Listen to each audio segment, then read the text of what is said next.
Now, do I believe this is true? I have to say it is compelling.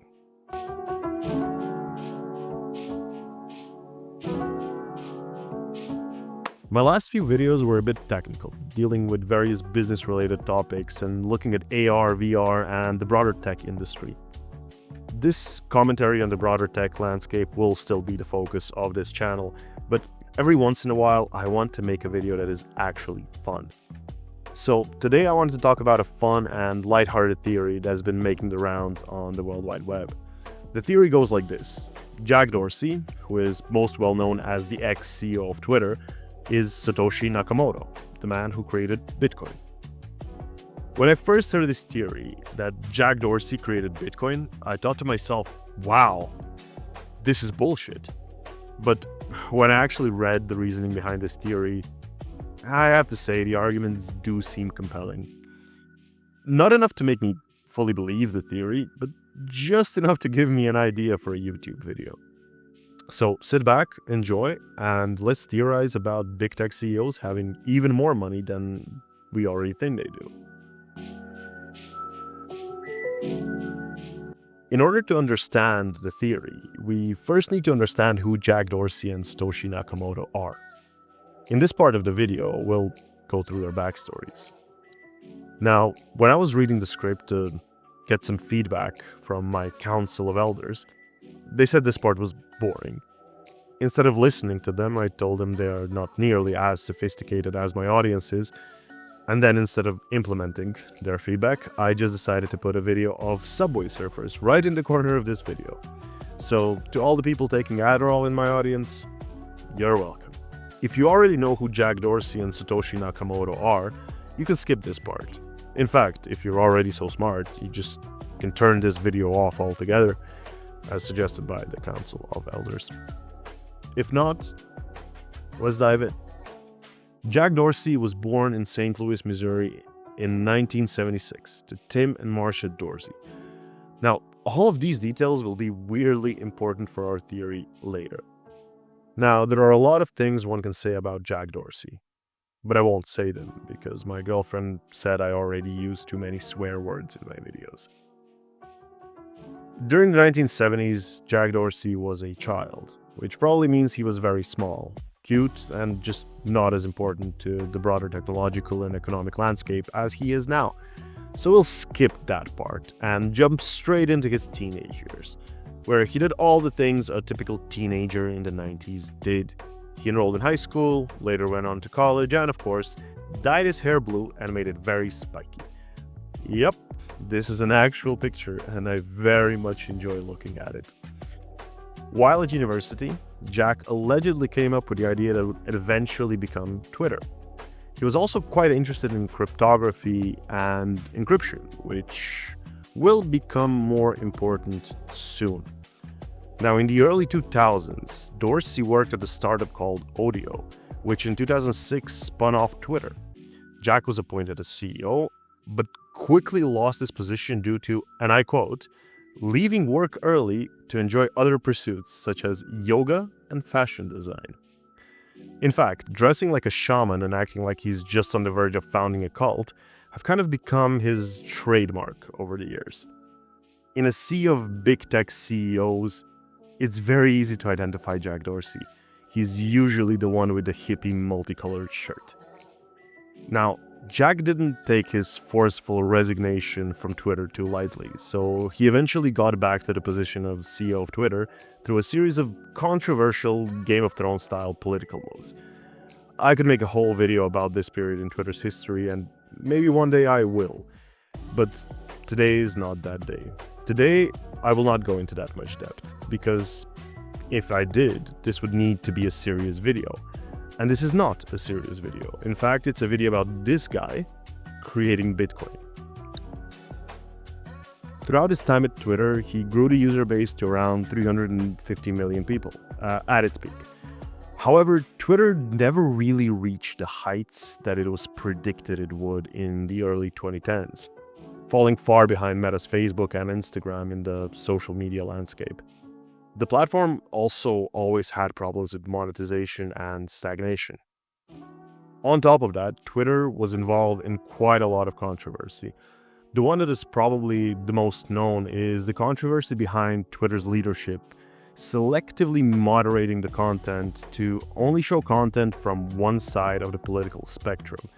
It was later proven that Twitter was intentionally promoting left-leaning and woke ideology while censoring and shadow banning any opposing voices. But again, this is a topic for a completely other video. Due to all of that, you can often find Jack Dorsey on a lot of lists ranking him as one of the worst CEOs. His performance at Twitter has definitely not been the best, as he ran the company more like a propaganda platform than an actual business. Apart from Twitter, Jack also founded Stripe, a payment processor, later renamed to Block, which is the name of the company now. Now, this was due to Jack's love for blockchain, which, believe me, we will get more into later. Block actually seems like a decently run business without too much controversy, which is a nice change for him. Now that we talked about Jack, let's talk about Satoshi. Many of you crypto enjoyers in my audience instantly recognize this name, as this pseudonym was used by the mysterious founder of Bitcoin. In 2008, a white paper appeared titled Bitcoin, a peer-to-peer electronic cash system, and it was written by a mysterious figure calling himself Satoshi Nakamoto. This white paper outlined the technology for a completely new way of receiving and sending money. From today's point of view, it is clear that it created a revolution in the monetary system. Maybe not the revolution he wanted, but a revolution nonetheless. As the first ever cryptocurrency opened the doors to a whole new financial system. Now, Satoshi Nakamoto was quite active on Bitcoin forums from the white paper in 2008 to 2011, when the last email was sent from Satoshi to Mike Hearn. Over the years, many theories emerged as to who Satoshi Nakamoto really was. Names such as Hal Finney, Nick Szabo, and Craig Wright have all been mentioned as potential contenders. The real identity of Satoshi Nakamoto, however, is not known. This video is not about them. It's about you. Wait, no, it's about Jack Dorsey. Now it's time to say goodbye to Subway Surfers and put your theorist hat on. Let's see the evidence why Jack Dorsey is Satoshi Nakamoto. But first, it's ad time. Have you ever felt depressed? I know I have. I spent hours searching for a cure for depression, and I finally found it. 11 out of 10 experts agree that the best way to fight against depression and back pain is to hire an AR/VR agency to create projects for your business. This is why I wanted to tell you all about us, Takeaway Reality. Let's roll the ad. At Star, we have created some of the best AR, VR, and metaverse experiences. We have worked with major brands such as Ford, Microsoft, Best Buy, and many, many more to bring immersive experiences to more and more people. And for this, we have been recognized by a whole boatload of awards and accolades, from Clutch Awards to the nominations by the prestigious AI XR Awards. What makes us unique is that we use a combination of consulting and development. We know that navigating the immersive space can be hard for companies. This is why we are committed to providing our clients with a full white glove experience, where we lead them through the entire development process. For more information, reach out to us on our website. In this part, we'll take a look at a couple of very interesting coincidences that are cited as evidence for the theory that, of course, Jack Dorsey is Satoshi Nakamoto. So, let's start. Number 1, he was in the cypherpunk community. The first piece of evidence we will look into is Jack's early involvement in the cypherpunk movement. You see, Jack Dorsey was one of only around 1,300 confirmed members of the cypherpunk community as early as 1995, who were exchanging emails between each other. It is believed that Satoshi Nakamoto was at least connected to this group, if not an outright member. His involvement with the community lasted for a long time as well. For example, in 2003, Jack Dorsey posted a bio mentioning his interest in crypto, pseudonyms, and 4 a.m. hacks. That same year, he declared that he was ending his dependence on the US dollar and was creating a barter network. This was the same motivation that Satoshi Nakamoto later on cited for creating Bitcoin. Number 2. When Bitcoin was released, he was just fired from Twitter. Now, the second piece of evidence are that the dates of Jack's firing from Twitter align with the release of the Bitcoin white paper. You see, Jack was officially fired as CEO of Twitter on October 16, 2008. Exactly 2 weeks later, the Bitcoin white paper was published. But it doesn't end there. Just 1 day before the white paper was published, Jack took down his personal website, which he had been running since 2001. These 2 weeks between his firing and the release of the Bitcoin white paper are very interesting to look into. For example, it's been documented that he called his former mentor, Greg Kidd, to talk to him about building a decentralized financial network. Number 3. His mom and dad's birthdays. Some interesting coincidences occur with dates on which some of the pivotal moments for Bitcoin occurred. For example, the first ever Bitcoin transaction was sent on January the 11th, 2009. This was Jack's mother's birthday. Now, you might think, okay, this is just a coincidence, right?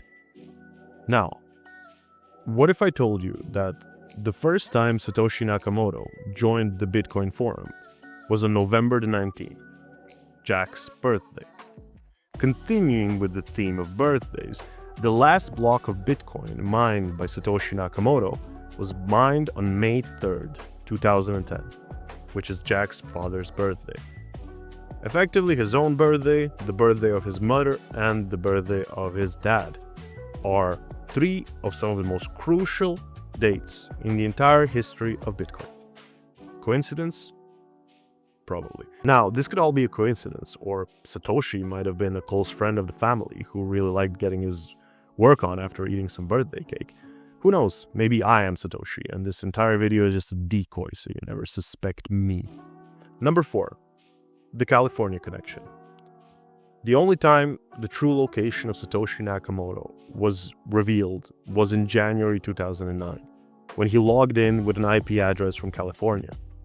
We know that Jack was in California at that time, which would be quite convenient and it would fit the theory quite well. Moving on to number 5, WikiLeaks. An interesting chain of events unfolded in December of 2010. You see, in December of 2010, Twitter received a court order to turn over all the information they had about WikiLeaks. In the same month, Satoshi advises against sending Bitcoin to WikiLeaks and then disappears. The last communication from Satoshi was in April 2011, barely a month after Jack was reinstated as the CEO of Twitter.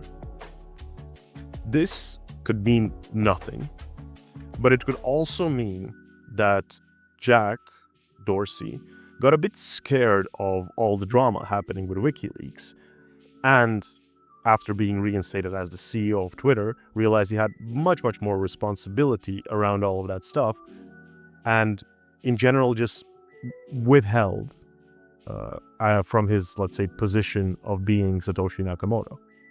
Number 6, hacktivist novels. In 2013, a woman by the name of Alyssa Milano, who my sources tell me is Jack's best friend, now my sources are Reddit, releases a novel called Hacktivist, which features a tech CEO who lives a double life behind a pseudonym. The author explicitly stated that Jack Dorsey was her inspiration for the main character. Now, in 2014, Satoshi's email is hacked, and the hacker threatens to reveal Satoshi's connection to St. Louis, which interestingly is Jack's hometown. Just a year later, in 2015, Hacktivist 2 comes out, and the plot revolves around the main character being hacked and his secret identity being hijacked. There are some quite interesting coincidences in Milano's novels, including a logo which is reportedly quite similar to the Bitcoin logo. It could be that she knew that Jack was Satoshi and published the novel, or it could be that she just made all of it up for her fictional novel. I don't know, I'm just here making YouTube videos. Number 7, Square children's book. In 2018, one of Jack Dorsey's companies, Square, now called Block, released a children's book called The Legend of Satoshi Nakamoto, in which Satoshi Nakamoto very much resembles Jack Dorsey. Now, as much as I tried, and I tried hard, like I did 3 Google searches and even checked the images tab, but I couldn't find the book anywhere, and the original link is suspiciously missing from the entire internet. However, Reddit says he looked like Jack Dorsey, so you have to believe a bunch of random people on Reddit. I mean, when have they ever lied to us? Number 8, Jack's public statements. So far, we've looked at the evidence of why Jack might be Satoshi.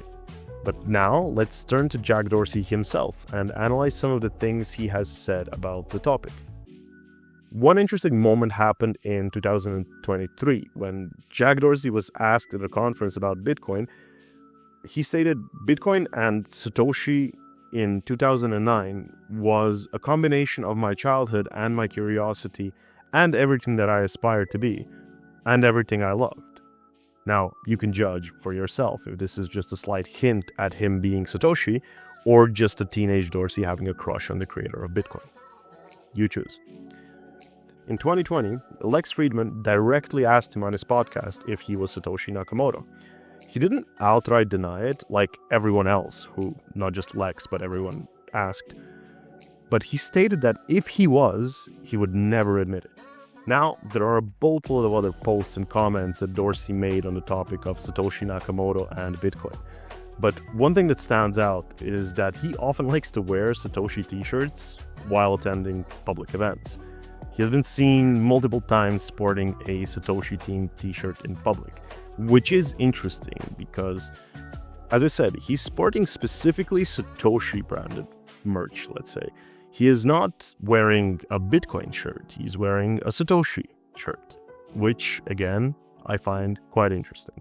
There is more evidence to support this theory that I could have included in this video. And I would encourage you to check out Sean Murray's original post, which I will include in the description below. But I think overall, you got the picture of why people are believing this theory.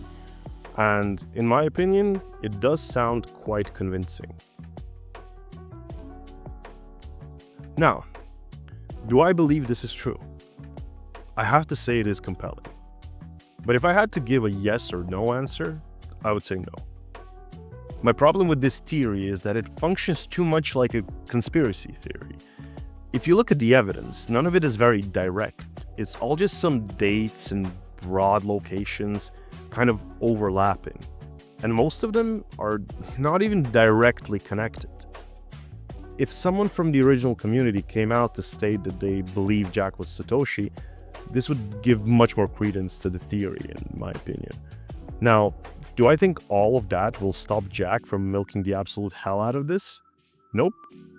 I think that in the next few months, we'll be seeing good old Jack posting cryptic messages and parading around in Satoshi shirts to capitalize on this. And this is the primary reason why I don't actually believe in the theory. You see, Jack Dorsey just doesn't seem to be the type of guy who would keep something like this a secret. He also doesn't seem like the person who would fit the profile of Satoshi Nakamoto.